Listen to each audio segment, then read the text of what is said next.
just got done with the earlier game, Makers versus Karn & Co. with Makers moving on. Now we've got the last game of the night. It's jam-packed with full of Pro League Academy teams. I'm Lyros. Joining me is Alios. And we've got SSG Academy versus WILDCARD Academy for our final quarterfinal matchup. Should be a very good game to watch, seeing as, like you said, these are both professional academy teams, so they're going to want to prove kind of which one's better. And I'm also more excited for it because last night my game started an hour late, and this one is starting early, so I can go to bed early tonight, which is always fun. Yeah, very, very much so. I want to take a look at SSG Academy. This is a team that I think definitely performed pretty well in Element, and now they've come in and they could definitely go further beyond. They have a much better attacking win and defending win percentage. It's a lot closer, and their opening kills, which is something that helped them out in Element, has transferred on over to Xenon. Definitely a good stat to have in your favor, and it's kind of no wonder when you have players like May and Focal running around for you, but we do have another roster to take a look at, so we'll bring up Wildcard ACES for you real quick and just kind of talk through them a little bit. This is a team that has had a little bit of woes with its roster recently, which is just kind of the story for me of Element 3 teams going into Xenon, is a lot of them have had trouble with the rosters that they've kind of figured out slowly over the course of the season, and recently, for Wildcard ACES, that has been Ozone and Fens, and now Twizzler is joining Kronk and Teddy as well, who are actually the only two remaining players from that Element 3 run. Yeah, it's a lot of matchups that I don't think one would have usually seen coming, but it's kind of the idea of if it works, it works. And Wildcard Aces have the opportunity to really topple SSG Academy, which in my opinion, I think would be the upset of tonight, given just how impressive that SSG Academy have looked overall throughout the scene. And with the new players, Wildcard Aces, I think they do have the ability to make that topple happen. I think it should be close at the very least. I'm really hoping for a good game from these two teams. As someone who's casted both of them a lot, but more specific Wildcard Aces a lot, I am really looking forward to this. And we do have some stats to kind of show you guys. And one of the pictures that come, or one of the stories I wanted to kind of paint here was one for Wildcard Aces specifically, because they've kind of, like I've said, they've had a lot of struggles, and a lot of that's been that they're very dependent on getting that opening pick. Only a 32% recovery rating, and typically that's not going to be very good, right? Because of the fact that you lose that opening pick, it's really hard to bring the round back, especially on attack. But they haven't had a consistent source of those opening picks until they got Fens. If you've watched Fens in their last few games, he has been a nightmare for the teams they've played against. In fact, when I casted Wildcard Aces last, he had 6 opening kills in a row versus Wildcard. And I believe Nomical told me as well when he was casting that game with me that most of his notes were for stuff that was really important in the round was just Fens in letters. And getting those new additions can be really big on a team. I did want to say though that the difference between the percentages when it came to opening kill conversion kind of got offset by the recovery percent. So I think it's also about how many opening kills, which you mentioned, those could be the defining factors into tonight, whether Mike W is going to get things on SSG or if Fens can continue to show up for Wildcard. We do have a best of 3, so we've got 3 arenas of attack, of which we are going to. You can see already Nighthaven and Lair taken off the board, which leads into Cafe and Consulate. We have seen so much Cafe tonight, and it will not change. A nice, interesting roundup for Skyscraper being our decider map. It does feel like this will be a bit of a defender-sided map. I think I do agree there, especially with ending things off with Skyscraper. That is a map that can sometimes be very oppressively defender-sided, and going there should be very interesting. It's a map that I've seen Wildcard Aces on before, but I'm see the new roster. But I'm particularly excited for Consulate because it is a map that I haven't casted nearly as much, and was definitely one of my weaker areas when I was a player, so it is one that I always enjoy casting just because I kind of get to learn a lot each time. And yeah, I have seen them play it before, but that was when they picked into it versus Karn & Co, then got 7-2'd when they kind of bombed out of Element 3 in that last best of 3. So hopefully Benz and Ozone are the solution to that. I do think Ozone has kind of been just on the cusp when it comes to as an IGL. I don't think he's had a team that really has had the ability to go the distance. And it's kind of like when JJ was failing to get anywhere in T2, where it's like, okay, is the issue the team or is it JJ? And in this case, it would be Ozone. I think those question marks are still there. Having a good run into Xenon would definitely quiet those a little bit. Maybe, you know, further down the line, a couple months away into E4, maybe Ozone could have a good run there. I do want to see him succeed because he has been in this scene so long, but he hasn't had the success that I think he's truly wanted. Yeah, he has kind of had an unfortunate storyline, and I think especially kind of calling back to what you were saying, him kind of missing out on Element 3 kind of does bring back a lot of those rumors, as this was the first season of Element that didn't have him, and he took a break after Element 2, after the kind of catastrophe that was the DCM run in that stage. And now he's kind of come back, and so far from what we've seen, he has really worked out for this team, and the players he has are of kind of another caliber than what he's had before, and at least so far it's been working really, really well. But I think SSG kind of is going to be the first kind of true test of this new look wildcard. Yeah, and especially because I believe the winner of this, I don't know if we have the bracket image, will play Make, which is that's terrifying. You're going up against potentially I would say, should be the 10th at AL team. I don't think that's a lone opinion among the entire community, but however you get there, you still need to get there. And SSG Academy versus Wildcard ACES is going to be that match. So just slight correction there. It's actually going to be Fluffy Amers they play, not Makers. Okay, that's why I didn't know for sure, but so still scary, right? Absolutely still scary. They don't have to go against Adam, but you do have to go against Deity and Emilio, and those guys have been absolutely lights out recently. But we should kind of rein things back into this current match here, which we're gonna have some bans to start off with Wildcard Aces banning out Monty, followed off by the attackers being rounded off with Ying. Two pretty common operators to ban out, I would say, especially kind of with the way Siege has gone. Minecraft. They got Minecraft. Oh my god. Sorry. It's very fun sometimes just seeing like, yeah, these are people. Oh, we got Minecraft back at it again. Taskbar mentioned. Taskbar appearance is gonna obfuscate the defenders a little bit, as we're gonna have Valkyrie and Azami being banned out here. Again, two pretty common operators, I'd say, especially for Cafe. Azami can make a lot of rooms like Piano a fortress, and that is a very important room on this map. And then Valkyrie just has a lot of good information that is really difficult to deal with on kind of Cafe specifically because of the way it's constructed. So overall, I'm not really surprised by any of the bans here. It's all just kind of what you'd expect just looking at the map pool. Yeah, the bans have become just kind of the usual. You're not going to see a lot of crazy bans unless you are specifically going for something like a target ban, trying to take out somebody specific. But I don't think there's anybody on either of these teams that really leans on a specific operator or does well enough on one specific operator that you can really deal with a single one. So you just have the default bans. Wildcard Aces going up on this top floor, not surprising, bringing out the Mira, bringing out the castle. It does look to be a pretty anchor-heavy setup. You might have Fens do a little bit of an extension down below. You do see him just a bit over in train, but it'll be up to SSG Academy how they really want to deal with the massive amounts of utility that Wildcard Aces seem to be setting up.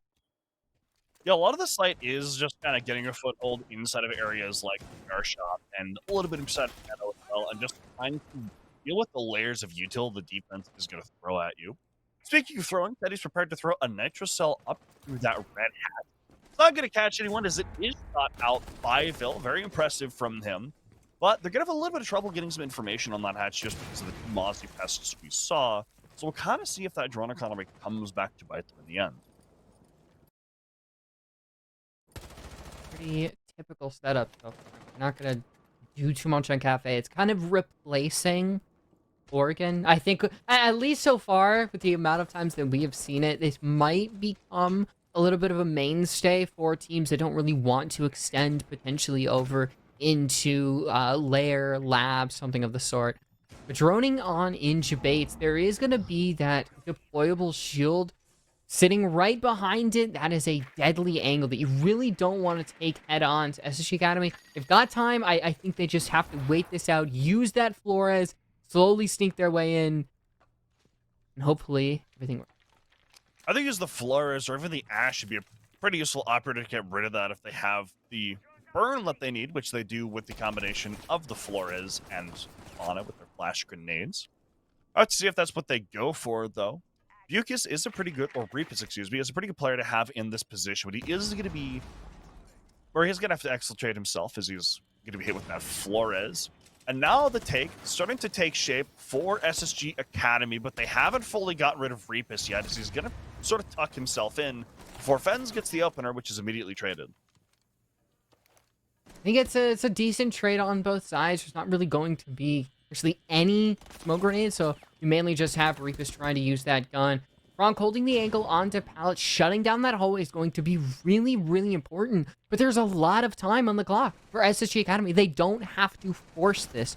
They've already made their names known, as Teddy is going to get that kill, and Mike W actually is able to finish on up, even with 17 health, going for the default plan.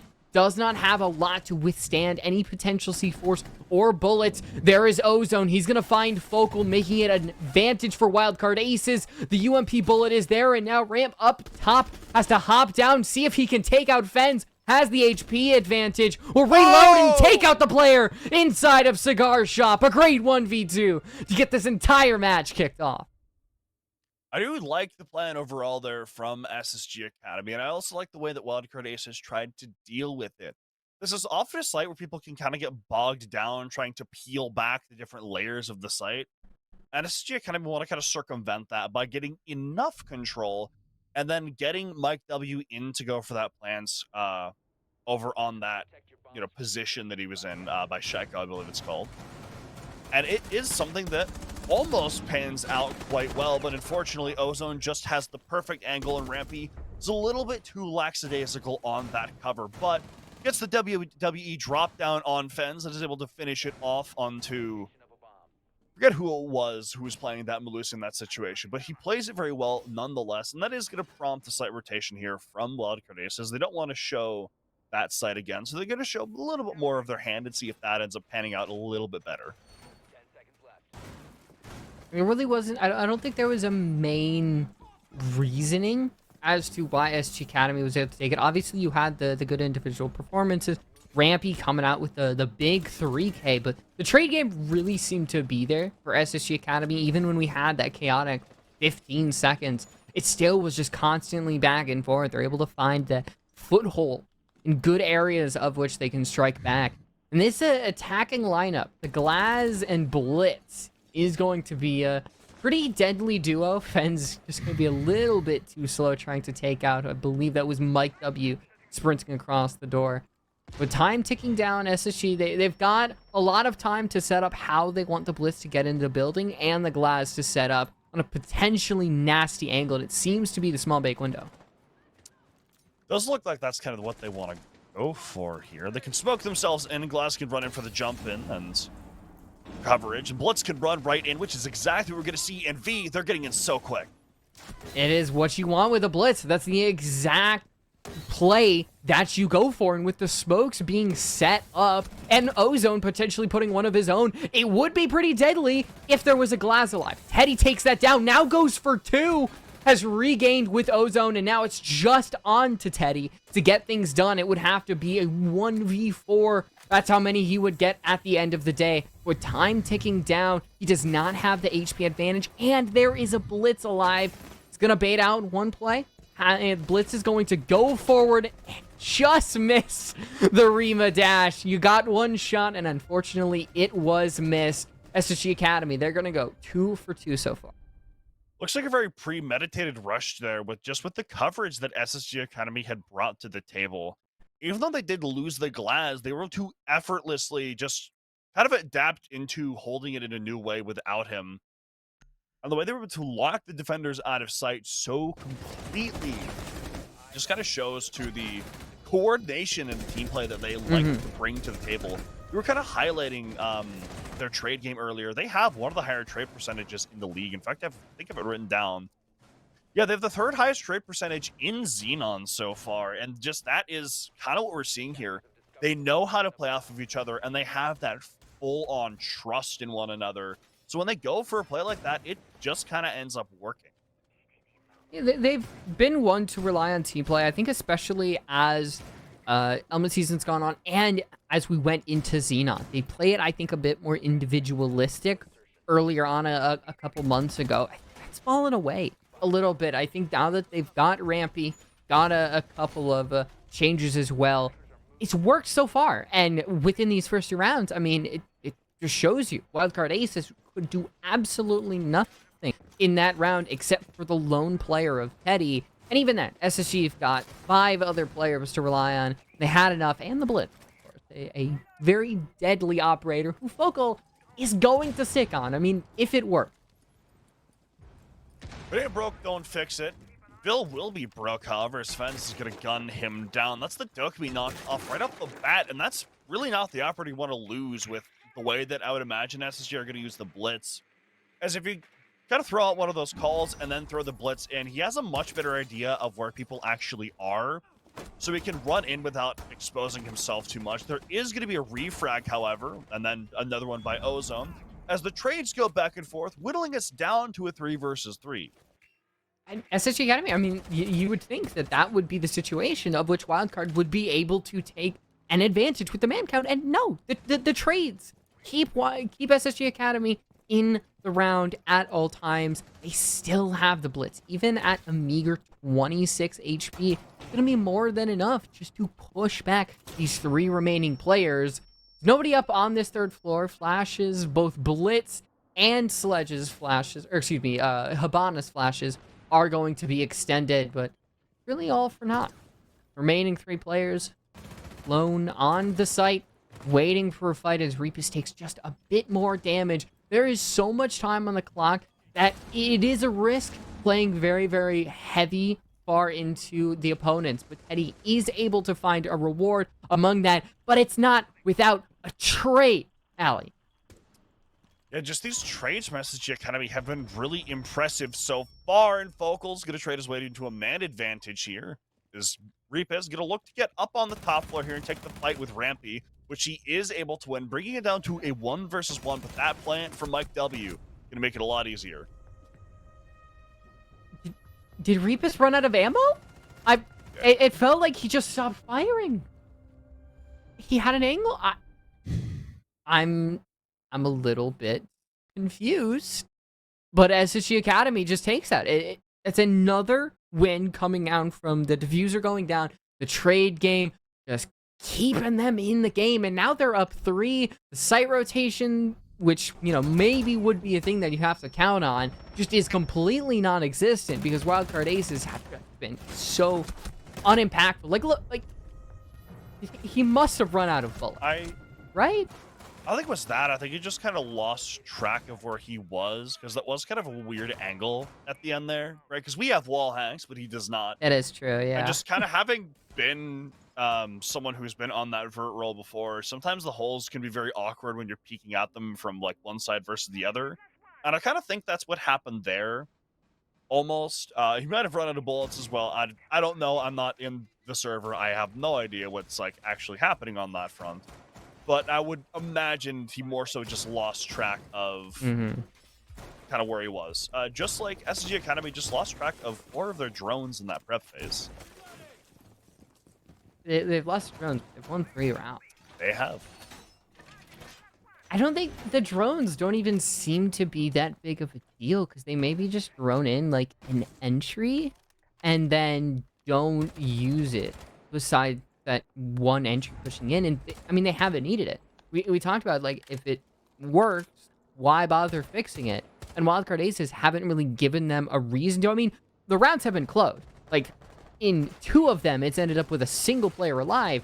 But if Ozone's just gonna fall very early on, you don't need to really drone now when you can constantly just play trades back and forth. Yeah, and they haven't lost another drone since those first 4 have fallen. And I do kind of want to throw things back to my pre-show a little bit, talking about the opening kills. SSG Academy have been shutting that down so thoroughly, and Fen specifically, as he falls, just continues to not perform like he needs to for how this team plays. Teddy's going to try to amend things a little bit by sitting underneath the hatch itself, which is good for one, but now they kind of know where he is, and SSG Academy aren't the type of team that's just going to let him worm away. And in fact, there we go. Focal's going to get that pick. Get things down to another 4 versus 2 here for SSG Academy, as they've just worked this man count from Wildcard so damn effectively. On Wildcard, they seem to, at least what we've seen from a couple of these players, they push out a little bit farther than they should. Obviously, it's a risk for Teddy to play under that hatch, but then to play towards the window, when SSG clearly have a decent idea of where you are, I think that's just playing a little stupid, to be honest. You're not gaining much from that, of which you're putting yourself at a massive risk. There's another couple kills. SSG Academy, they are on 4 for their attack, coming off of a great round from Mike W, even on the hard breach. Yeah, I don't know if I've seen him play hard breach before. He's always kind of been more of a flex from what I've seen, but it is kind of working for them. And I think just with the system that SSG Academy has, it's more of a hard breach than a hard support, which might seem like a weird distinction to make, but I think that it is kind of a difference between just being like kind of the one who's enabling a lot of things and joining from the back line, and being more of a flex that's playing Thermite. And he is, I think, a very good player for it. And when I saw that it was Mike W who was officially on the team, I am pretty happy. I think he's a really good player, and I enjoy seeing him kind of get onto teams like this. But aside from that, even just the way that SSG Academy have been working the map and working these picks, they're just so aware of everything that Wildcard are trying to pull, where they're positioning themselves, how they're going to be roaming, how they're anchoring. And they're using that so effectively to get these picks, not even by necessarily being super aggressive, but by punishing the aggression that Wildcard Aces try to throw at them. Yeah, like, the SSG, I think, are responding. Good, Thank you, Fens. Very cool. Good scare tactic from Fens there. But SSG Academy, I think, are meeting Wildcard directly at the front. It's why time is really just not a bother for SSG Academy, because they're always just inside the building. They've always got a player on the same floor as the site within about a minute 30. And Wildcard Aces don't really have a response to that, other than just to try to be more aggressive. And clearly, when you're already being countered like that, it's not a good thing to lean into it even more. Yeah, just with when they played against Carnico, it worked really well, because it really they didn't let Karn get on his feet at all during that game. But now SSG Academy are very prepared for that aggression, and so they're meeting them at the front, like you said, and that is kind of why the time hasn't been an issue whatsoever, is everyone's kind of dying early on. And we're seeing now something a little bit slower here, but still going to be the opener for SSG Academy, as Ozone yet again gets a little bit too overzealous and falls to Vil. Did have the death mark, so it was utility usage, finding out that lone player, but once Ozone got tracked, communication was there, dead on site. That's, I believe, 3 opening picks now that SSG Academy have. Interesting to note, the only kills that Fens have had have been entries, and Reapus tries to go for a trade, gets met with a bullet straight to the face, and every single time, it's Wildcard. They try to, take an angle, get something of their own, and it's just not working. Probably going to try to make something work with the C4, but yet again, it just doesn't go anywhere with the great position the ramp he's had on this buck. Now, there's a minute left. They've already done so much vert onto the site, and they've kind of toppled a lot of this extension that Wildcard have, and they've toppled Fens as well. It's a 5 versus 2 here, as now Jabates has started to work his way into VIP. He can cut off these defenders trying to get back to the site.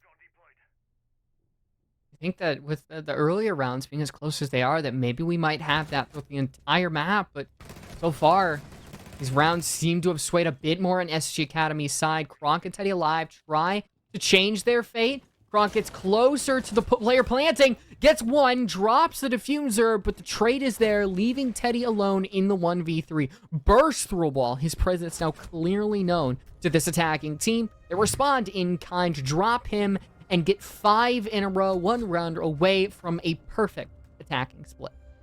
I love that no kills have ever gone unpunished for SSG. And we've talked about it a bit, but just the trade game has been so interesting to watch. I mean, even with the diffuser planner getting killed off, which normally could be catastrophic, without a second thought, there's an immediate refrag, and then they get on the diffuser yet again, just to lock Teddy out of the site and force him into an awkward situation, which he does make a good effort of, but just with the way that SSG Academy are setting themselves up in these executes, not only are they forcing the defenders out of the site, but then they're also just doing things that are making them have to try to take back into it. They're so focused on the objective that it is putting Wildcard Aces in so many awkward spots every round. I'm going for an upstairs extension. I think it's not crazy. And I don't want to sound crazy, but I think Fence is playing Caveira as a smoke. Like he's what you do when you want to hide the Caveira is you just go into a really weird spot that usually is completely just irrelevant to the site, and then you can't. Kronk is upstairs. He's playing that window, potentially spawn peeking. I want to know where Fence will extend to if he's not going to play that site. But it's the same playbook. You know, spawn peeking, playing forward. I don't want to say it hasn't worked over and over again, but they're just not trying anything new. I mean, you think even when they have kind of tried to be different with how they've done the aggression, SSG Academy have just been on one. They've been very good at countering everything that's being thrown at them, just kind of no matter what it is. And now they know where this player is on Shaiko. They know it's Teddy to be specific. And now they're going to start working him now that they know exactly where he is. They want to get this pick, but look at how they try to do it. They just all work together so flawlessly that when he's forced to run away, Jabates just has that cut off immediately. And now they've worked their way up so far into bar. Wildcard are playing solo, while SSG are really playing as a team. I think it's the only comparison you can really give. And now we're technically not even halfway through the round yet. SSG have gotten that top floor and taken out the lone player up top. Reapus pushes forward. That might be a very big risk given the remaining players that are up on this top floor, but the low amount of HP on Jabate could give this Wildcard Aces the team they need. Reapus takes a lot of damage. He needs to stay alive as Teddy took some damage earlier, but now he gets that kill. Kronk is one as well, and suddenly it's changed so that Wildcard Aces get that man count advantage. It seemed to be all tumbling toward SSG Academy. That might have changed. Can Mike W get this kill? He will. Makes it even with 60 to go. So 1 versus 1 now with just Focal and Kronk left in a... It's 1 versus 1. 15 HP on Kronk, all he has to work with, and Focal has this diffuser. He's going to rotate to the bomb site that can't be seen through vertical play. So trying to get this diffuser down, but the back fingers are enough in of themselves! No! As Focal closes it out just with one drop. Oh my! 6-0 for SSG Academy. That has got to hurt. I have never... Dropping straight onto the track stingers. Falling from the hatch onto some deadly, deadly spikes. Remember, they got buffed. 15 HP, and I think that is the difference, actually. Because I don't remember exactly. It might have been like 13, 14. We'll definitely get that replay. But, oh, what an ending to what seemed like a round that Wildcard might actually have. And just, I can only say brutal. Because that is... silly way to swap hat. It's a very, very silly way to swap halves indeed. And it could be a little bit of a tilter if you are Kronk in that situation. It was definitely in Focal's favor, but still entirely winnable. And now he's going to have to go into this with the knowledge that he fell and stubbed his toe and lost his team their 6th round in a row. which does happen. And this is SSG Academy's map pick. I feel like I should point out. So we do kind of expect them to win it. But it is still a little bit alarming, just kind of how convincing it's been so far. And going on to the defense here, we are going to swap sides, but the momentum, that mental kind of pressure, is absolutely in SSG's favor. Mental does not stop. You can say, like, okay, guys, let's calm it down, but after an ending like that, after a brutal beatdown that was SSG Academy's attack, it's going to be hard to go for that complete reset. And now WILDCARD, a team that has played pretty solo, has to be on the side where teamwork is paramount. Jabate starts things off explosively, and it gets worse. Somehow, it gets worse.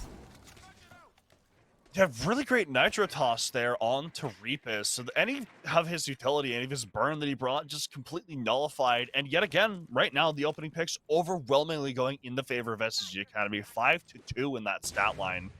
And we talked about how dependent WILDCARD ACES have been on them. They've been denied that crucial stat line. Everything they go for, there is so much aggression thrown their way. SSG Academy won't let them get comfortable anywhere on the map. Rampy's in this aggressive position. They know where he is, but they're having so much trouble getting him. They do eventually get that trade, but Bill has a flank here that ends up leading to 1 as he saves his teammate.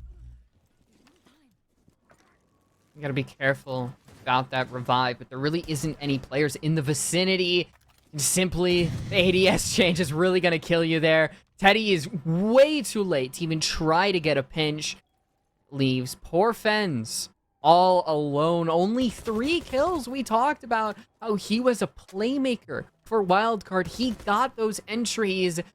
He got 2 entries in the first 3 rounds, and he has had 1 kill since. Not a great game for him. What a shot. Definitely give that to you. As a team and as a player, I think you definitely just gotta call it a wash and go next. Bit of a consolation prize there. They know exactly where he is, though, and they're all just kind of watching with bated breath, waiting for him. No matter where he goes, he's going to have an awkward fight, and he just doesn't really know where any of these defenders are right now. Just trying desperately to see if anyone will poke their heads out, if anyone will be a little bit unfavorable position-wise, but it ends up being Focal to take him out. 7-0 on the first map in what I thought was going to be a really close tooth and nail series. Map pick or not, cannot start a map out like that in the playoffs. Nonetheless, people are talking about the team, talking about the potential you have, and to go out that way. We'll say first 3 rounds can go either way. You definitely can, you know, maybe just run things back. They can change, but as a momentum-based team, SSG Academy just could not be stopped, and the rounds just got worse and worse. WILDCARD seemed their problems just continued to grow, and their weaknesses continued to be exploited by the SSG Academy team.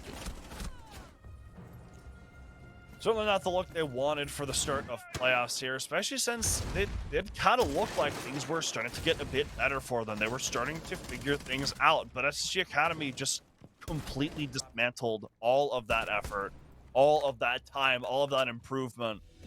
And it leads to that 7-0 that you and I just saw.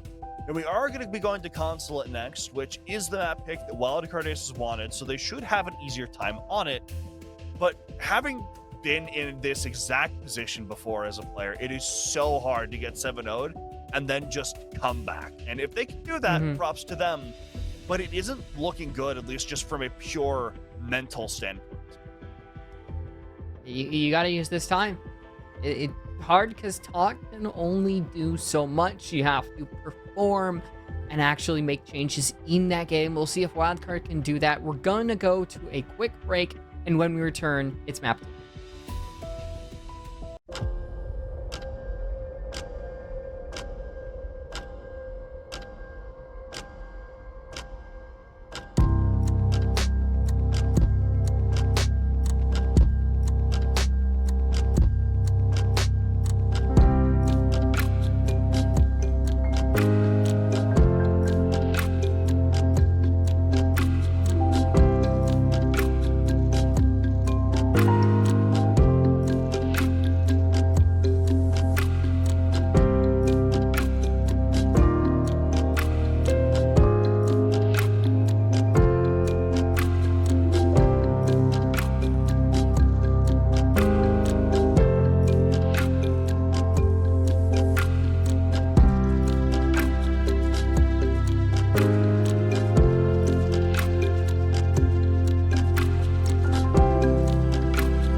crazy how this is the second time that I've had the ability to do this joke. If you missed map 1, you didn't miss much. We just had SSG Academy wipe the floor with Wildcard Aces. Funny enough, it was also on Cafe the last time I got to make that joke. We're in the playoffs now. There is no time for messing around, as Wildcard have to go on to map 2, their own map pick of Consulate, and win. I mean, hopefully it ends up being more than a consolation prize here. As like you said, they just kind of got turned into a mop bucket and wiped across the floor that first map. And a lot of that was just due to the really great team play that SSG Academy had going on every level. They shut down the aggression and the plays that Wildcard Aces tried to throw at them. And now, hopefully, on a different battleground that is chosen by Wildcard Aces, they're able to utilize that a little bit more effectively. But I think it is worth pointing out that SSG Academy got to choose the side for this map, and I believe they chose defense first. And defense on Consulate is a very tough thing to break at the best of times. And like I was kind of saying after the previous map ended, the mental doesn't just stop going. You kind of have to, you can learn to mitigate it, but it's something you have to constantly deal with. And it is a little bit worrying after 7-0 like that.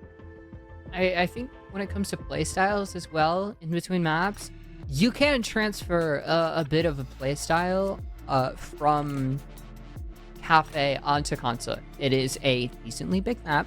You've got 3 floors, of which each floor can be roamed individually on their own, and there's certain areas. And Wildcard love to do that, much to their own dismay, as they just got beat over and over again.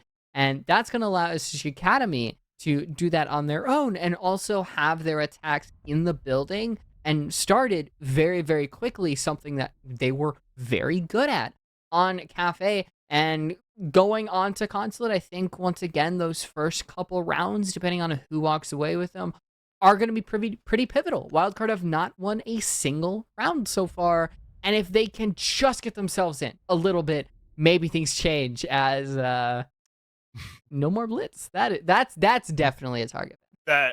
That's a target ban. If you missed map 1, then we saw quite a bit of blitz being played by Wildcard or by SSG Academy, and they used it very effectively each time.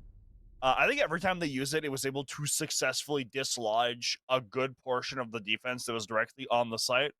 And so they just don't want to give SSG Academy that option now that they're going to Consulate. Gonna round out the bans with Valkyrie, as well as Azami. So the same bans as last map, with the exception of Blitz being banned out instead of Ging.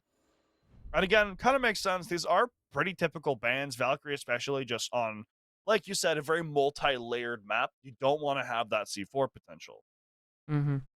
There were a good bit of C4 kills as well. On both sides, it wasn't just SSG Academy who were able to get it on their, 2 defenses. Actually, no, it was the singular defense. They were still able to... Yeah, it's crazy how I was like, oh yeah, they got C4 kills on the 1 defense that they had. But SSG Academy, bringing out the Clash. That's surprisingly not a crazy thing. We have seen Clashes on this site, and I think Focal is doing what we saw Fens do, where you're kind of tucking yourself in an area, clearly on cams, looking for any drones that are gonna hop on up. And I want to say that they're just going to play this hallway, the vending machine hallway, and stop Wildcard Aces from potentially doing an office overtake. See if that ends up being the case here. I do find it interesting that we have a Nook here from Fens, as she's not an operator that's super popular anymore. You see her brought out occasionally, but not really a ton. So it's interesting to me that they're opening with it, especially with the combination, or in combination with the Deimos. That is a lot of ability to kind of skulk around and gain information between these 2 players. Teddy's going to try to skulk his way up yellow, though, and see if he can get an aggressive fight. Which, so far, no one's going to give to him. He's going to alert them to his position, however, as he has tried to take a gunfight with the Clash. But he does end up exerting a little bit of pressure without getting killed off.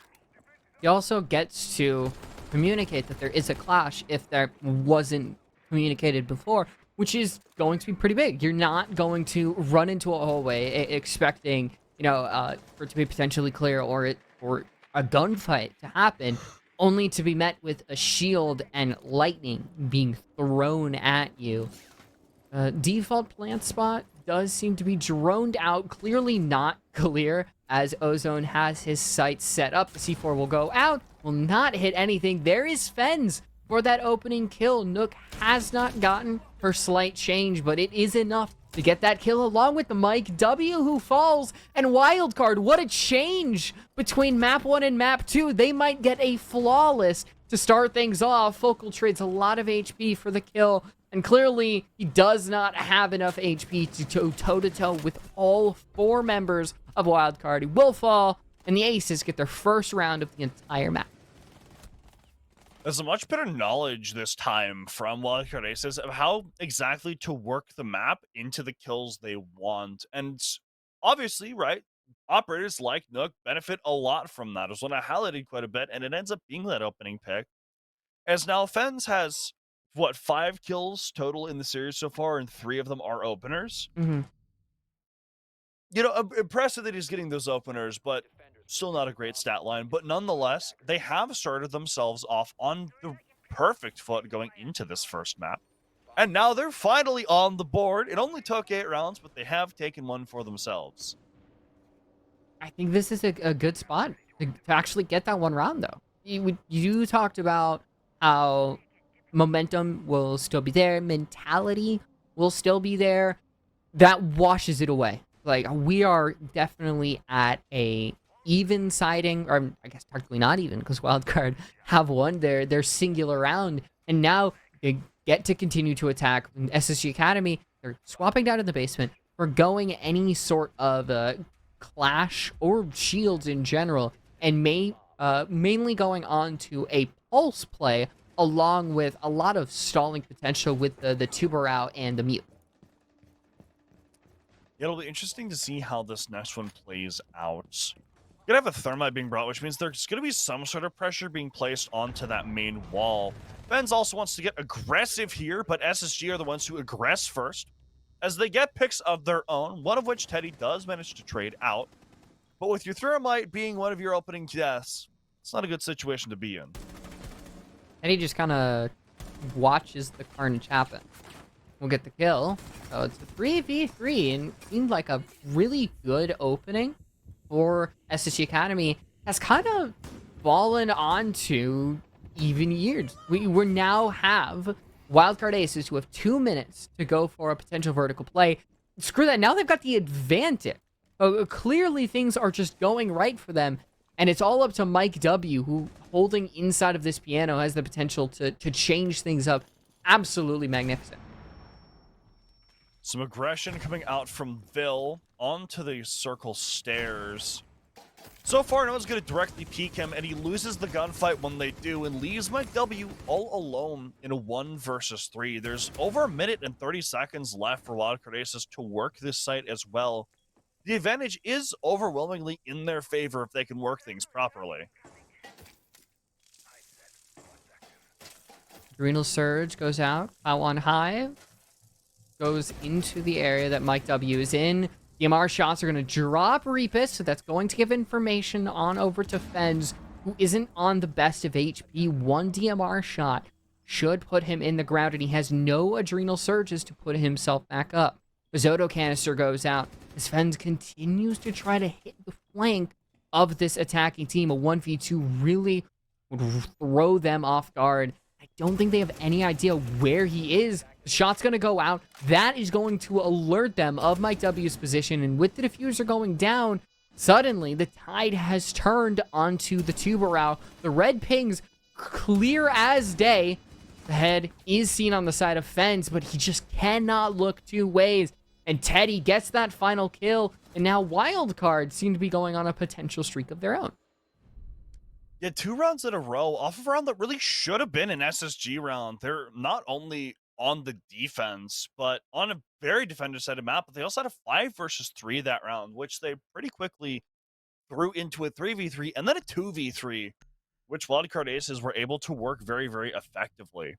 And getting those opening picks is absolutely phenomenal, don't get me wrong, but SSG Academy need to be better at maintaining that man advantage when they get it.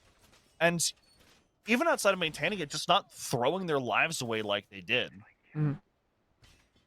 Yeah, but I mean, we did not see too much of a trade game. It was mainly just that explosive beginning with those two, and then mainly just the potential 1v3 that happened. Other than those two instances, I think SSG Academy really didn't show up in the round. It was mainly wildcard aces who roamed out, got the roam cleared out. Everything seemed to go their way, and I think they are playing a bit more unified than they were on Cafe, which is great because they are on the attacking side. It demands that of them, and clearly they are matching that.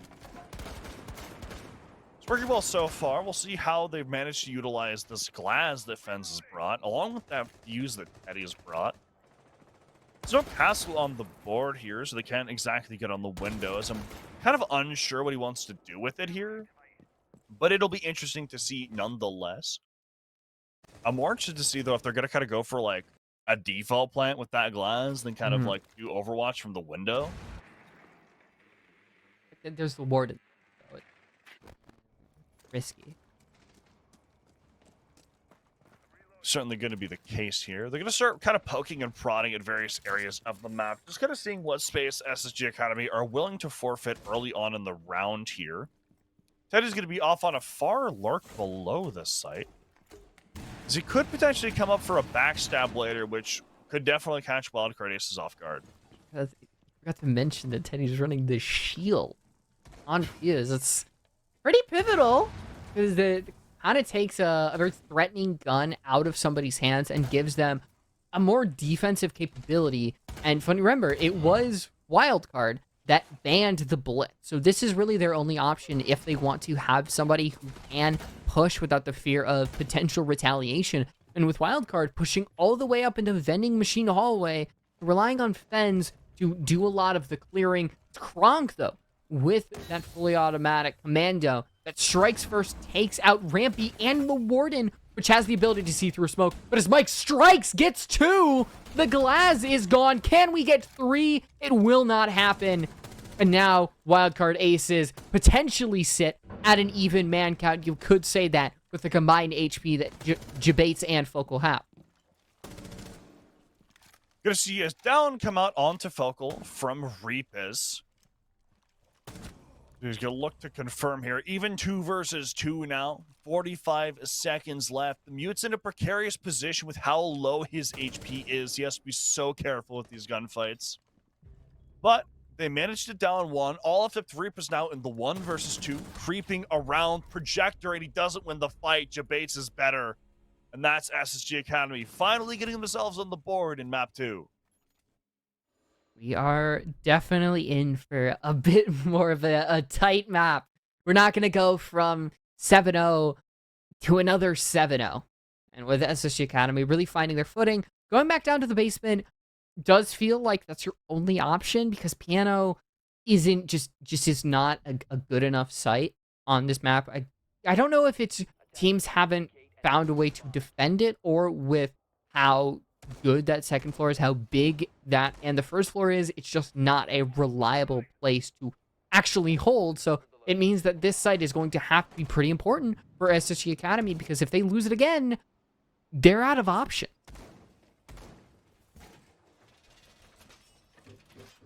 Whereas Wildcard Aces are going to have an abundance of options here on this attack, just with the amount of util that we've already kind of seen them be willing to bring, and the amount of util they could potentially bring as well. If they can just force SSG Academy into a very awkward position here, that could be absolutely huge for them, and exactly what they need to close out this map and bring us to a map 3. So we'll see if that ends up coming to fruition here. Gonna have a pretty standard attacking lineup, however, though. Since they have 2 hard breaches, I'd imagine they want to pressure both that like tunnel over back by server, as well as the main breach. As Fens might actually just look to walk inside here if he's able, and he does. He gets the pick onto Mike W, and to follow up as well onto Focal. They just aren't aware of this walk-in, and he just gets out scot-free. Remember, they brought the Aruni last time, so they had the surrogates that was not a real barrier, but essentially a mental barrier that once you cross that, you're going to take a lot of damage. You're going to notify the defense that there is somebody there. there's just not that present for the defense this time around. There's really nothing stopping Friends from walking in, clearly because there wasn't any information. There was nobody actually watching the angle, and finding two like that. It's what we saw last time from SSG Academy, where they got the two early on and then slowly it got evened out. Cannot happen for WILDCARD ACES. Getting that 3-1 is pretty vital, but the Zoto canister just stops Fens where he stands. And now on to another one. The down is there, but I think SSG Academy, they've really got what they needed. Yeah, they've gotten one back. It looks like Brampy is in a fairly recoverable position if they can get over there in time. Debate Salver is going to look to halt this momentum that WILDCARD ACES wanted to get inside a server. He does manage to do that as he takes Kronk down to 8 HP, and he manages to get his teammate back up as well. Reapus is in a position to get some information on them, but I don't think he knows where Vil is. And if he tries to walk out here, Vil has that swing covered, and that would be the man advantage for SSG. You can see the bees aren't really doing too much, but Vil, his position now known. It's a very important fight. The C4 is there, and just not enough space for Reapus to work with. Off screen, it's Kronk to die, and now it seems that SSG Academy, they might have found the strategy, as it's a 3v1. There's enough time where Ozone can bring this back. He's droning out, seeing if he can spot a player just on the prowls. You see the blood splattered all over the floor. That is Rampy's changed from a potential 2v3 to completely even that SSG Academy were able to use. Gonna throw flashes. Ult the drop. Does spot the foot and does spot the back. He's able to get the kill onto the mirror. Shots the default as SSG Academy are able to win the round and make it all even. Really good play over there by just kind of everyone over by server. They recognized that there was, albeit a small push, but a push coming on that server side. And they rotated everything so they could get... They rotated everything so they could get those picks that they needed. And Rampy specifically had absolutely amazing positioning over in that battleground that allowed him to not only get a pick and then get back into cover, but of his teammates to get a pick, as well as for him to fall back when he gets downed. And that just pressure from him being alive, combined with the positioning of his teammates, just absolutely allows SSG Academy to bring back what was a really dire situation. Funny enough, it's literally round 2. Again, the sides have swapped. So are we due for a kind of 1-1 style 3-3 halftime? Or is the momentum that SSG Academy got enough to push them over? Remember, I talked about how the only site that the SSG Academy can really go from here on out would be Piano, which just isn't good. I don't know the statistics of it, but you're not really that safe. You have the basement to worry about, and you have the top floor, all of which aren't just that safe. You have to hold on to the top floor, and if that falls, the site essentially falls as well. Yeah, I'm anticipating a 3-3 half here for SSG Academy since they've kind of started to figure things out, but like you're saying, that first floor site, not usually one that you want to rely upon to bring you rounds consistently, although they could absolutely work it. And a 3-3 half here, I think the situation kind of benefits WILDCARD, just since they've had a much better understanding of how to work this map, how to work together on this map, and just kind of the whole round in general, now that they've gotten to this map specifically over Cafe. And when they're able to bring that to the defense, it's a lot easier to set things up to be advantageous for yourself than it is on the attack. So SSG Academy, they kind of want to try to stop that here if at all possible.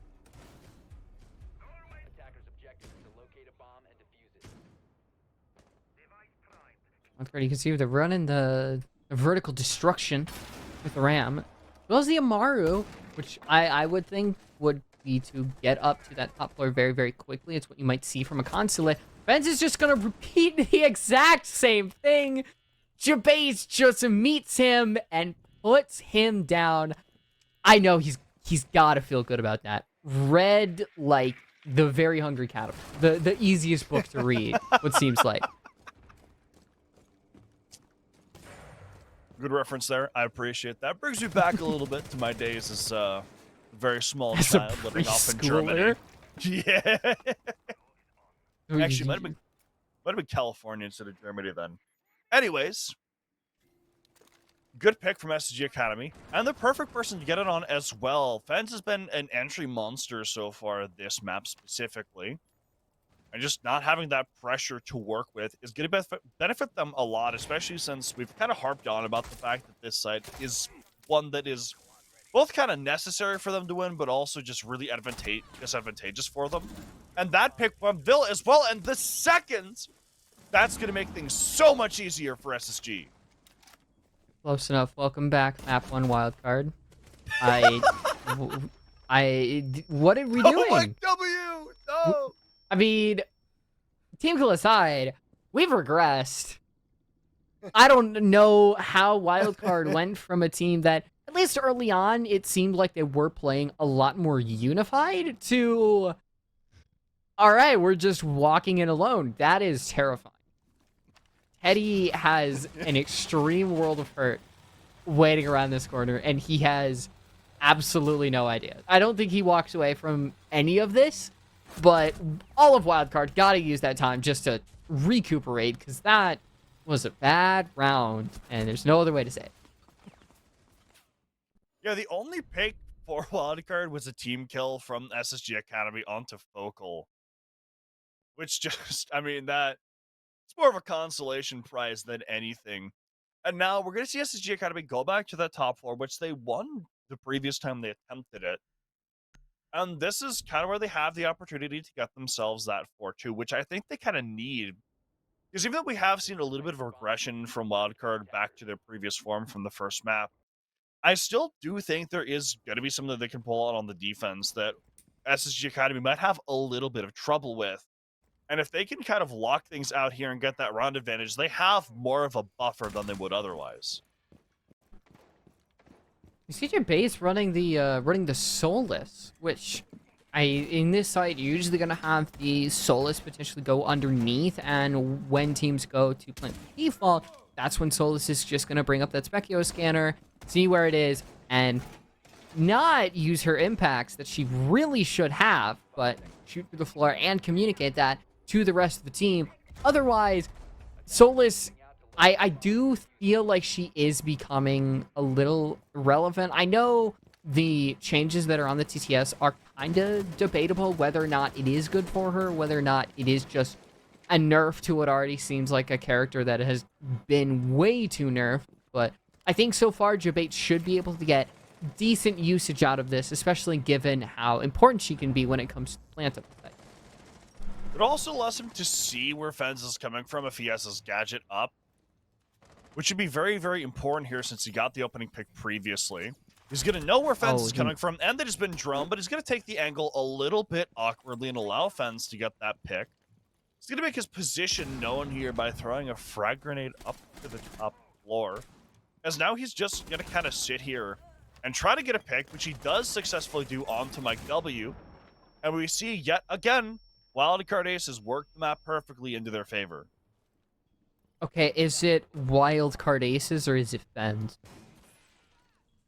I mean, he got droned in, but I think for the most part, just the ability to fire away, that's what's keeping Fens up. He is a good gunner, and SSG Academy so far, at least in this round, just could not compete.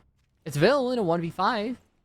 He drops Teddy, but information is known. There goes Ozone. Thought for a second that maybe there was a chance that could come back, but Fens cleans up. It's a buddy ace between him and Teddy. Yeah, he does drop the diffuser there when he drops Teddy, but unfortunately just in 1v5, there are too many angles to watch. But I really do kind of have to question the way that they tried to fight Fens on those extensions. Because Vil, or Jabase rather, saw him on the scanner and then still tried to run into the corner, right? And he didn't anticipate him being on that angle, but that really is a prediction that he should be able to make. And then Mike W as well, just not really having a good idea of where the nook could be. Just, it's not a very good look from SSG, especially with kind of how much we've talked about how they really want the 4-2. Now they've gotten it, and Wildcard ACES have started to figure things out again. or even half the. Remember though, what really was the kicker on Cafe was just how good SSG Academy's attacks were compared to the soloness, the roaming of Wildcard Aces. Is that going to stay true in between the maps? I think when you go to this second floor site, so far, most of Wildcard are going to be around the site simply because that's just kind of how it's played. The only person who is going to be off is Fens on the Pulse, person you do want down below. Do SSG Academy have that information that somebody is down below? The Pulse is giving that constant information. We'll just wait to see. You're seeing a lot of pressure exerted in a couple different areas. It looks like they were kind of teasing an entry down below for Jabates. Fens is going to know about this, however, and probably get a C4 pick when this player tries to walk in, or at least just give the information to his teammates. But it's actually just pretty pissed to get the pick off of that. Another opener for Wildcard Aces, as they've completely reversed that entry stat line from round 7 on the previous map. So now the next point of contact is going to be Ozone, who is going to get picked off by Mike W. So things have been refragged just a little bit by SSG Academy. There's the refrag power. They've got the drones to help them as well. You can see that the clutch drone did hack the Banshee, so that's not going to be anything that really impacts this attack. But that bulletproof is going to be deadly combined with Fens down below. Get any hard so far. He does spawn one to his left and now is going to give that away. C4 is ripped, thrown up. Does not connect, doesn't even do a shred of damage onto Foco, who's got to be thanking his lucky stars that he wasn't just a bit to the right. Yeah, it's always one of those situations where it kind of happens and you're like, oh, thank goodness. Now, though, they need to try to work their way up a little bit more than they have. Like W has gotten actually physically into the bomb site now, but it's going to be difficult to do much with that, at least at the moment. But the plan is just going to go down from Rampy here. It is going to get killed off by Fens, however. Threep is getting another one, as this execute has done nothing for SSG Academy. It was going well, but they just had no idea the Pulse was down below. And now they're just trying to put together what is a clearly weak attack. Pulse is going to be traded out. 1v2 that Vil has no information on. Wildcard Aces, they get a lead. The first time they've actually got one besides the opening rounds that we saw on this map, but this one definitely feels like they're fighting for it. It's been a lot better from them so far, and SSG Academy just aren't really, like you said, aware of the fact that Fens is offside at all, and it led to so many picks coming from him that completely shut down everything they were doing. Honestly, I think that Plant from Rampy probably would have been fine if they'd gotten rid of the Pulse. As he was very solo, it would have been entirely possible. But they just don't go looking for him. They don't know he exists. And that lack of information just comes back to bite them. Just in the end, when they actually try to go for things. And if they continue to not have information on those types of plays and to let players like Fens and Teddy get themselves into weird positions, then they're going to find themselves losing these rounds pretty quickly. 10 seconds left. Fens is roaming again. No surprise. I mean, I think part of what the staying power of the previous run came from the fact that they had no idea that Fens was down below. There wasn't really any drone. Now they've got to know that roaming is a bit of the play and that Fens is going to be on the second floor. Wall is breached, so there is definitely going to be somebody up here as Fens is angling for a bit of a run out. Doesn't give himself away just yet as he's waiting for some players around the corner. And, well, he'll just get dropped. He clearly went forward with absolutely no idea and was just hoping that somebody would walk into his crosshairs. Bit of a heat check there for Fens, with Rampy getting that pick. They're trying to get the main wall open as well, which so far isn't going exactly how they had planned, just with the existence of the Tubero, but there's only one C4 home. They will get it eventually if he runs out, which he has now. And with this main wall open, combined with that pick on defense, that'll be a lot of the job that SSG Academy failed to do in the previous round done pretty quickly here. They're also going to try to make their way into this, it's escape tunnel, I think it's called. I'm not exactly sure what the call it is, but they're going to try to get into server through this. And combined with that pressure from the main wall, they can kind of pincher the site. And pushing through archives is definitely a good strategy. Want to make sure that there isn't any utility or players just hiding potentially in the break room area. But Repus has actually taken this as you to move up, take these angles, and see if he can maybe just spot a player or two to get a kill. He's got to be careful, though, because you can see Jabates is slowly moving forward. And even though he's not having the greatest of games, he's got that ACOG, he's got the information, the pre-fire is there, and there is damage, but it's not enough to really get a kill, as Focal will clean up onto another player of Teddy. SSG Academy have a lot of varied pressure around the map right now. They have players inside a piano. They have a player outside of those circle stairs. They have players inside of archives. They have players outside of the main wall. There's just pressure everywhere that WILDCARD ACES haven't really been good at dealing with so far in this round. Now, they do have to work that into an execute at some point, which is going to have to come within the next 30 seconds, but SSG Academy are in a very good foot. Now, Ozone, he's being tracked by the Combo and Hive launcher. No idea where that Warden is, however. Now that changes things around just a bit, SSG Academy maintains that man count lead, but a player is dropped. Vil, he's a leader, but Jabates and Rampy do not flinch. They keep SSG Academy in the foot race as they tie things up. Really well played from SSG. Like I talked about, just having all of that space that they had taken to just suffocate the site like a boa constrictor, just absolutely squeezing the life out of the defenders.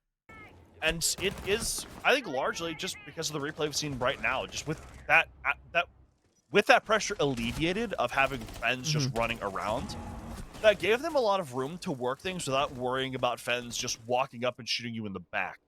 They also did a much better job this time, I think, of varying that pressure, so there wasn't as much of an easy, like, oh, just shoot him this way, guys, kind of defense that WILDCARD ACES could pull, so they had to adapt to a lot more quickly, and it just didn't end up working out. All right, Fens shouldn't spawn peek. Here's the thing about doing something like that. It's extremely high risk, but you got a decent reward of a potential kill.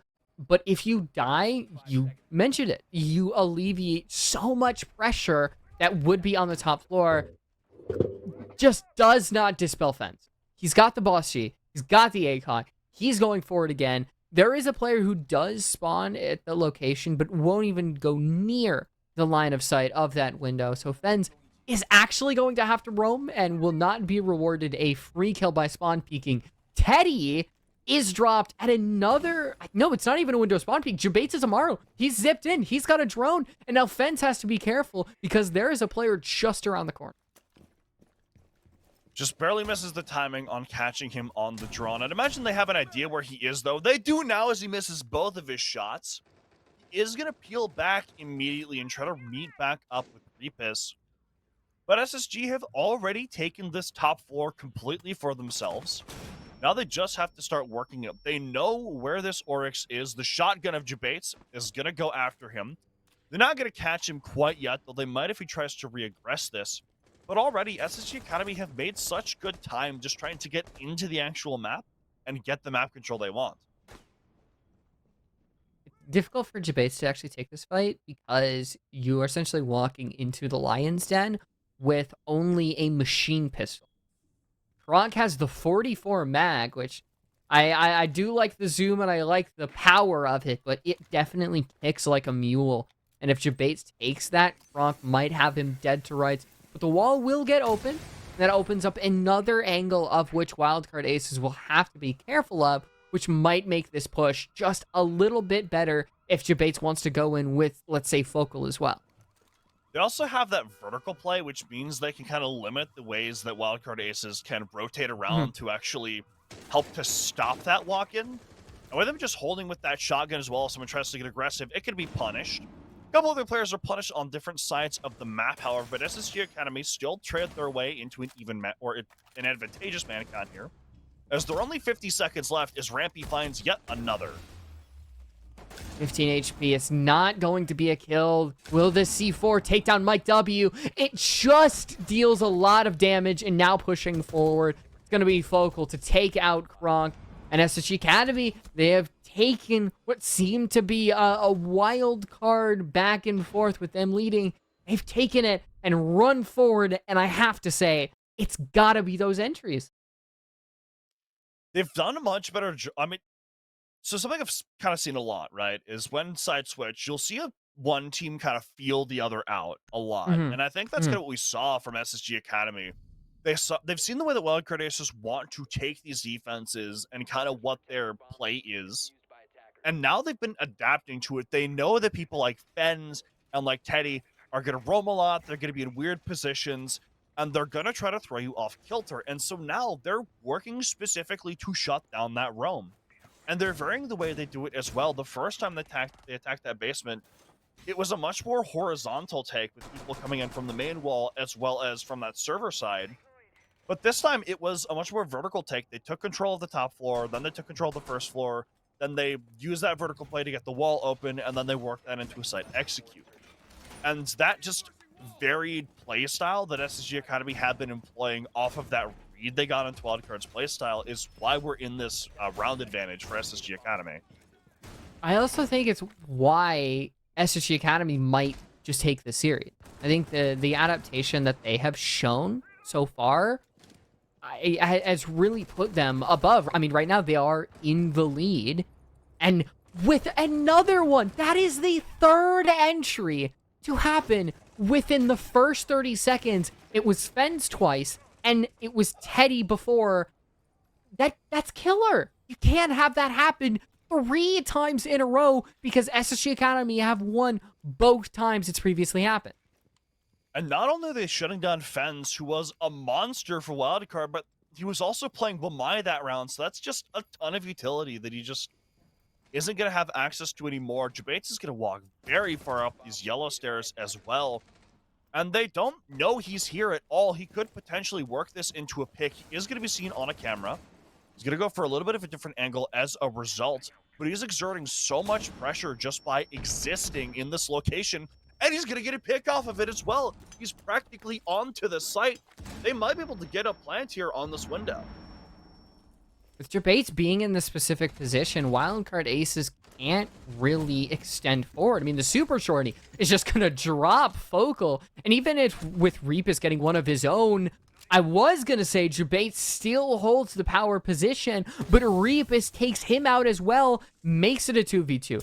Smokes have been deployed, and Reapus stays alive. I think the Keyberry did something. Just kept Reapus alive despite it all. And now Rampy, he's got that Kawan Hive. He's got the headshot onto Teddy.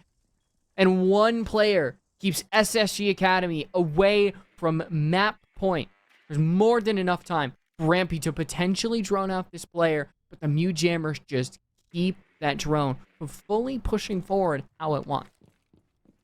They are going to have some information with that cam he's just placed down, and he's going to have ample time to face check and ample utility to dislodge Reapus just a little bit. In a straight-up body war, though, or body shot war, Reapus is going to have the advantage since he is playing Warden, but those yellow pings are going to do so much. Rampy goes for the pick, and he gets it! Map and match point secured. Rampy may not technically be on a Pro League team anymore, but he has that Pro League experience. He is calm under pressure, and he has had a multitude of 1vx's. I mean, you look at the first round of the game, dropping Skylight onto Cafe, he gets that 1v2 to kickstart this entire series for SSG Academy, and I think he plays that perfectly. You can tell he drones on out. The yellow pings allow him to push where he wants to and play a little bit farther back as well. Gets that shot, especially onto Teddy, which allows him to extend over to long desk, where eventually he does get that kill onto Reapus. 6-4, WILDCARD. They've really just any bit of momentum that they had has just been curbed. Yeah, I mean, he is an SI champion, right? He won in 2020 with Space Station Gaming. Amazing series, by the way. If you haven't seen it, you should go back and watch it. That series versus NIP is, I think, one of the best Siege matches of all time.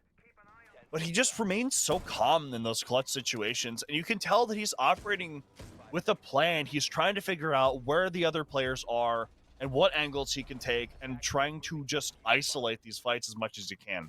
And Teddy does get very overzealous there and try to go for something in that 2 versus 1, which does end up costing him his life.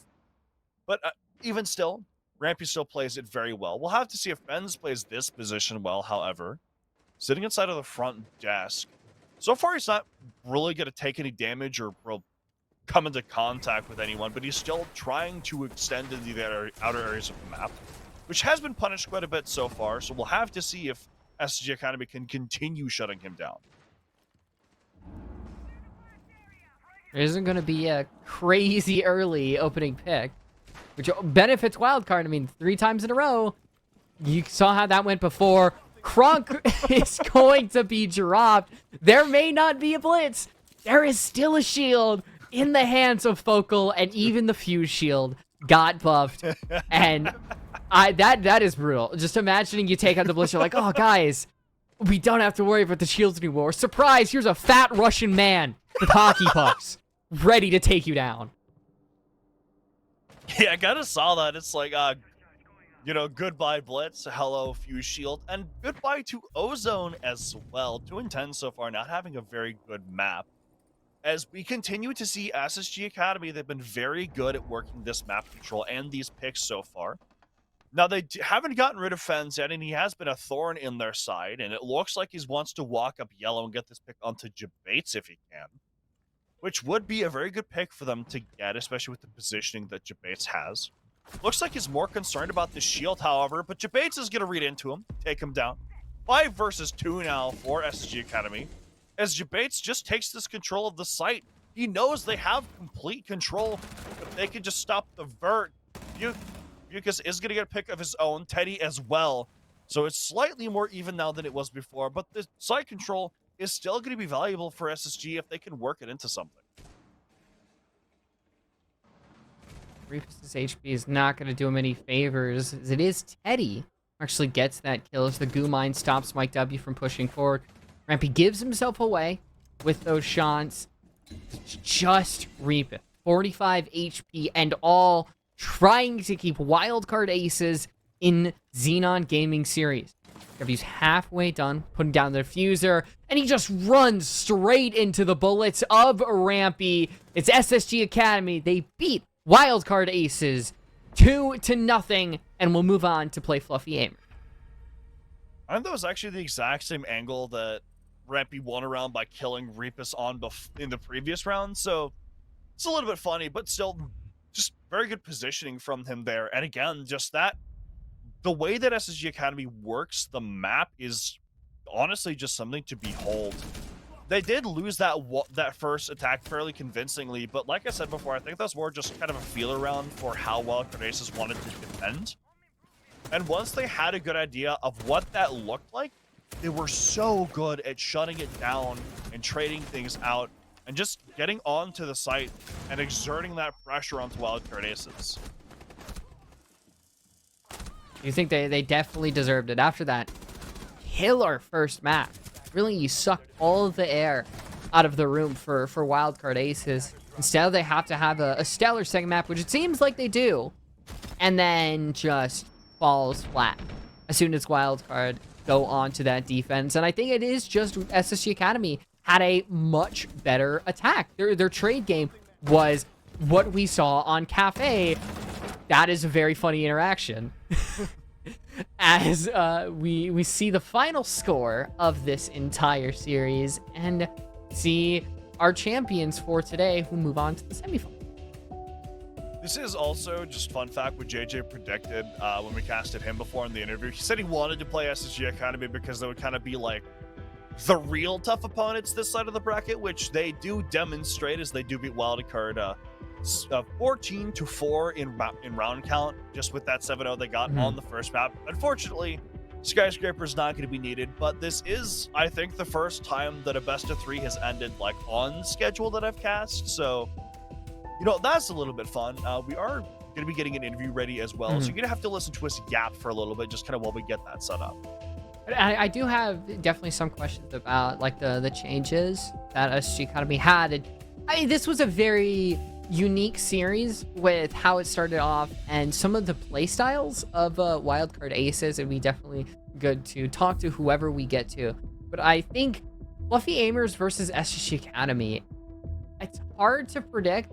I want to say SSG Academy with Rampy coming on board, how good this team's attack is. I do think that they will get the upper hand over Fluffy Aimers, but it's definitely hard to say given how much better Fluffy Aimers have looked in this tournament as a whole.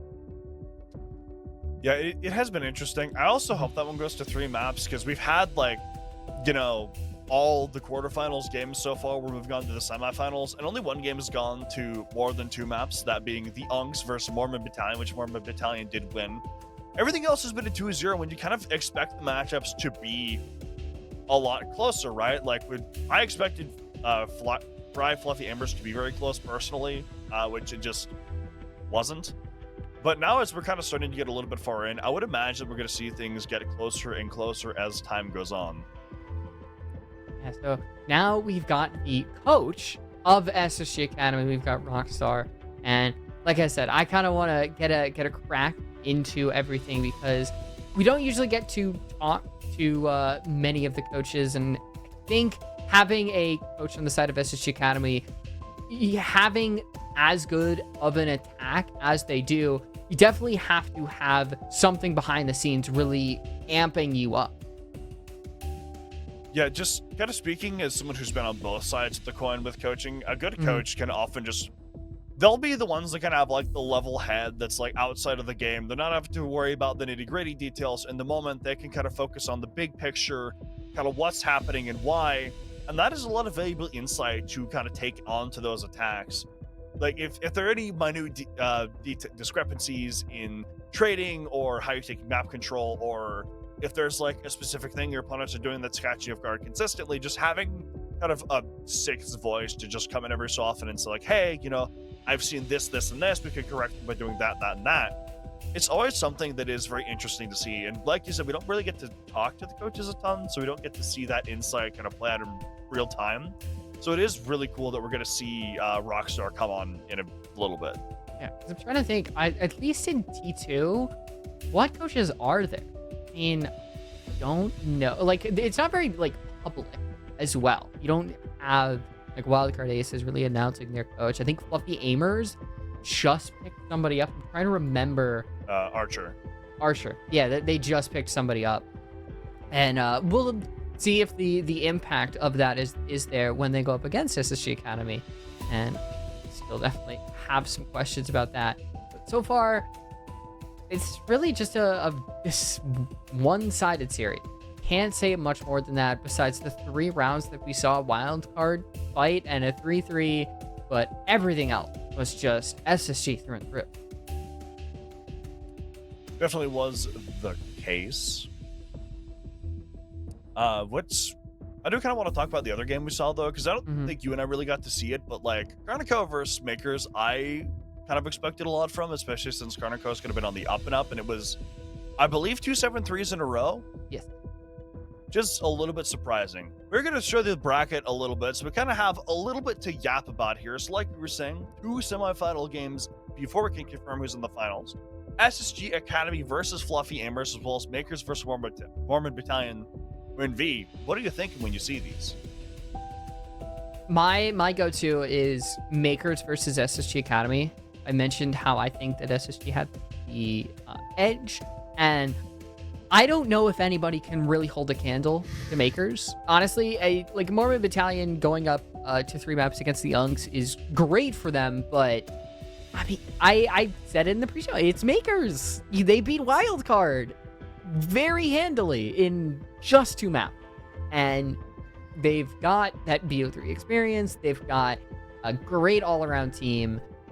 It's hard not to predict Makers to win the entire thing. It's like how when Aerial Rise Academy was in their, main dominant streak, there really wasn't anybody else who was even close. There was just a massive gap between the two. And the difference between these is Makers definitely has the chance to go to Pro League, and Aerial Rise Academy, the whole gimmick behind them was that they were under 18. They literally could not even play in Challenger League at the time, nor could they go to Pro League.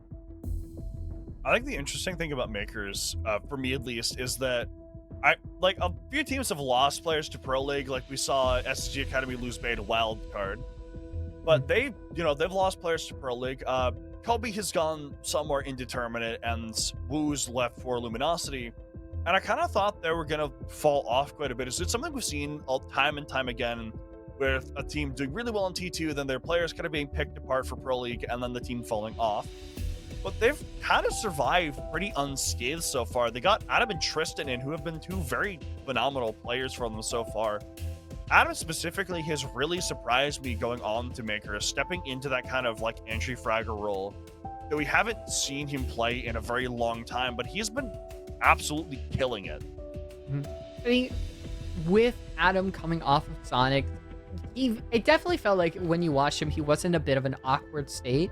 And I think maybe he has that time now as he's over in T2 to kind of rethink things, maybe fit into a system a little bit more. Because I do think that Adam has the potential to play in Pro League. I mean, he got picked up to Sonics for a reason, and he's going to be on so far a pretty dominant Makers team. So before he got picked up, he was pretty good, and even now as he's gone through his name change before he got picked up, he is still just as good as he was before. And unfortunately, don't get it's sad to say, as I had a lot of questions that I really wanted to know, especially about that second map. But that's all we've got today, Allie. We don't have an interview, but we do have a very, very dominant series between SSG Academy and WILDCARD. Hey, so the cookie crumbles sometimes. I always say production is a circus, and it's true every time, man. It just gets more true. I mean, after actually diving deep into production after I stopped playing a few months ago, it's just kind of, we're just all running around with red noses. That's just the reality of things. None of us know what we're doing at any given moment in time. And as our producer is meowing in my ear, he's proving my point. Thank you very much, Daniel. Look, he's not meowing in my ear, so clearly I'm all good. We thank you guys so much for tuning in to today's Xenon. We got the semifinals just around the corner. Make sure you keep your eyes and ears open for that. We will see you when that happens. We hope you all have a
Revolting.